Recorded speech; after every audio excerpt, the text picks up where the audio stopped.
and good afternoon. This is Ronald Bird from downtown Silver Spring with our first segment of 2014. I had to think about it.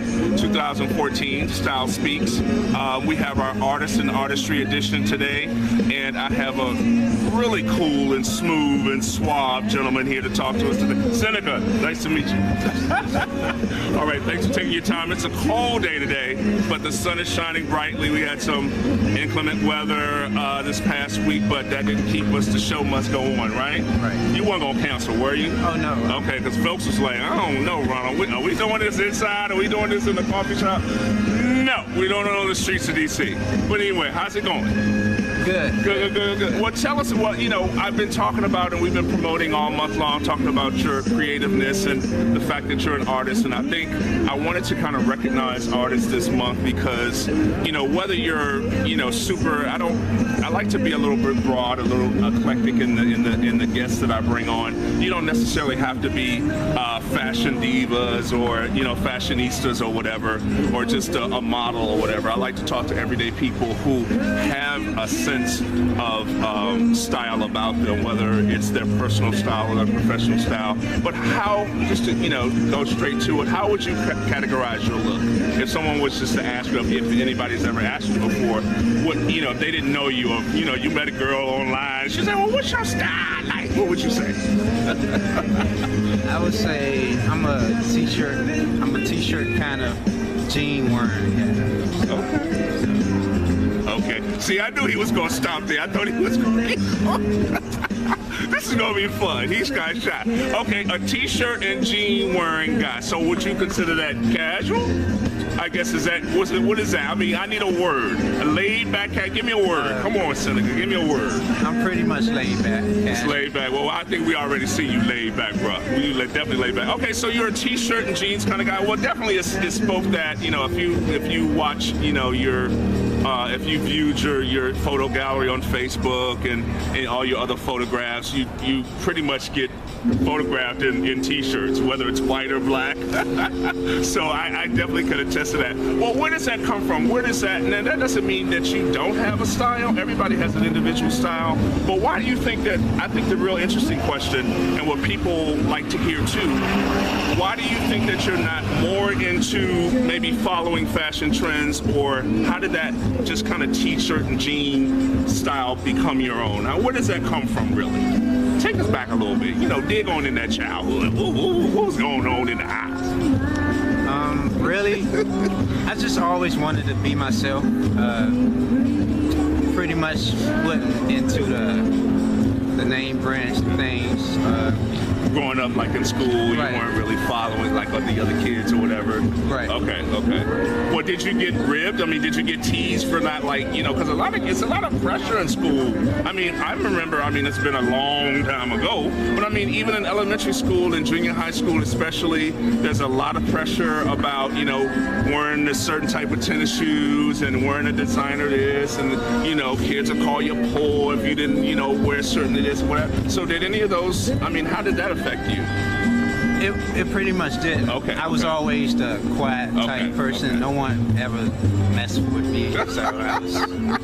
Yeah, you don't mess with them quiet ones because they be packing. They would go off on you. Well, anyway. Okay.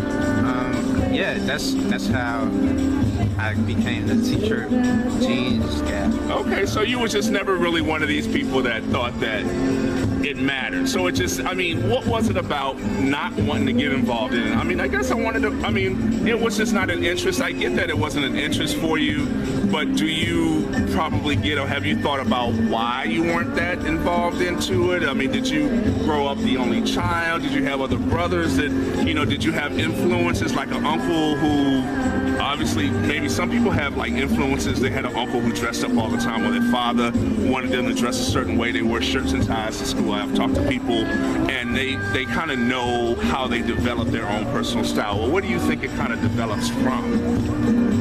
No? Pretty much, I just wanted to be different. Just be myself. Okay. Don't be my own lead. Okay, didn't want to necessarily follow. Okay, I see.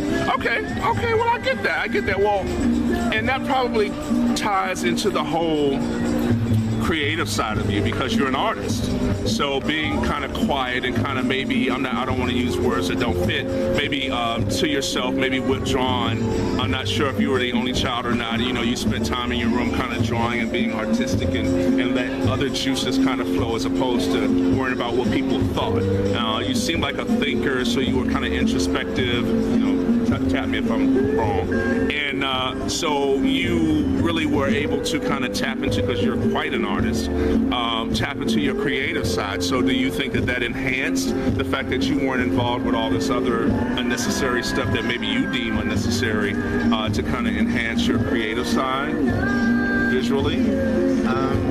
It pretty much did have an effect on the artistry on my clothes and stuff.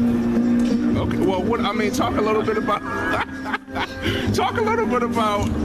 like you're an artist. Okay. So where does that come from, Seneca? I mean, you have to have. I mean, you're obviously passionate about it. You can draw.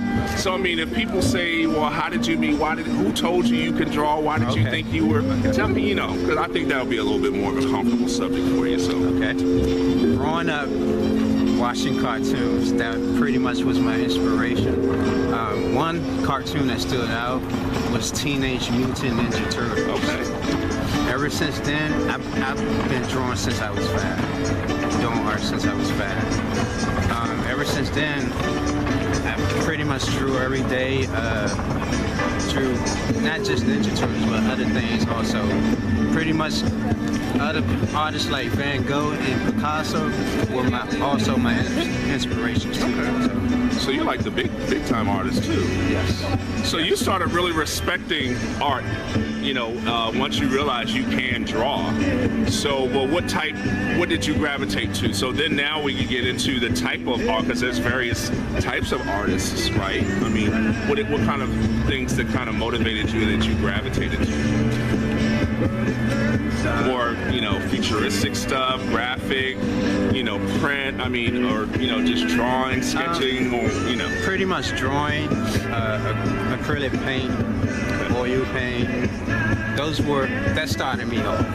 But as I grew, I sort of moved on to, airbrushing, customizing on clothes, tennis shoes, t-shirts, hats, you name it, etc. You can do it. So, what did you plan on? Did you think that you wanted to make a career? I mean, was that sort of, once you realized that as a young age, was that going to be the direction professionally that you were going to go in? Or was that always deemed just a hobby? I mean, how serious did you take it, and how serious did you want to take it, and where has it brought you now?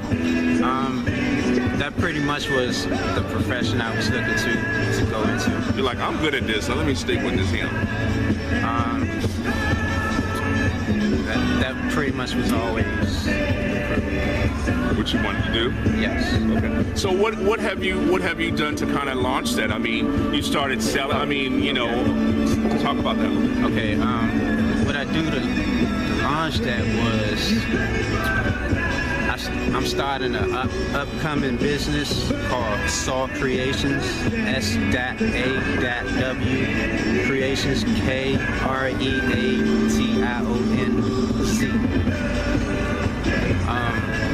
Once again, we do customizing tennis shoes, t-shirts, jeans, clothes, hats, photography, you name it. You name it, you do all that? So you do photography work too? Yes. Okay, well I didn't know that. We need to talk out. We need some business done. We need to talk out business. Okay. What? I mean, that's really, I knew some of this. I knew that you were quite eclectic in your array of talents as far as the arts go. I think you focus a lot on your sites and pages and what have you about the actual visual art of it as opposed to the creative side and what it takes to make this happen. I think you do painting and all that kind of stuff. Yes. So has that brought you success? You're implementing a lot of things and that's going. But do you make a living at art, or is that something that you're working towards? Or I guess I'm trying to figure out the level of that you've come. That's something I'm working towards. Okay. Right now, I work with an after-school program. called Life Pieces to Masterpieces. Right. So that's what really kind of attracted me to you too. Okay, but then you said you weren't really working so much with, or you weren't necessarily not focused on that part of something. Yeah. Okay. Well, yeah. Well, that, I mean, the fact that you were working with young people, that was a lot of the reason why I kind of sought you out, because I saw the positive things that you were doing by way of art and with young people. So that's definitely a plus that you can teach and mentor and all that kind of thing. You know, that's a blessing. That's definitely a blessing. So, well, where can you just kind of gave out your site? I think the key is to just recognize, I guess what I wanted to be able to capture is you, the man, and the fact that I think a lot of artists are very introverted and kind of within themselves, and it allows them to spend time with, you know, in their own mind and be able to put things on paper and present something, because your work is extraordinary. So I sense and I get how that comes to be. So I appreciate that, and I appreciate you taking time out today, coming and talk to me. Thank you. I mean, because he, you know, it took some teeth pulling with this young fella, but I try to test to see how aggressive. Was I aggressive? Not too. Oh, okay, it was just enough. Okay, and getting folks to talk, because it's not so much about. What I really like to capture is everyone's voice, and everybody is not as ostentatious, aggressive, or as outgoing as the next person, but everybody has a voice, and why not yours be heard? And that's the whole importance of me wanting to talk to you today, and me trying to convince you that it wasn't necessarily about selling anything or promoting anything. It was about somebody seeing this interview and saying, I'm a little withdrawn too, I'm a little shy, but he was able to go out there and do it, and why can't I? If you can be an inspiration to somebody, and that's one of the reasons why, I wanted to talk to you. All right? You ain't mad at me, huh? No. Okay. All right. All right, buddy. Well, this is it. Our time is over. We're going to let him go and get the rest of his day on. I'm sure he's probably like sighing heavily inside. He's probably going to pass out when he walk away. But this is another edition of Style Speaks. We're downtown here in Silver Spring, hopefully not getting ready to get ran over by a car. And Mr. Seneca, well, you had another name going on, Sin Bone. Now, where did that came from? Now, we got to tell real quick, where did the Sin Bone thing come from? What's that about?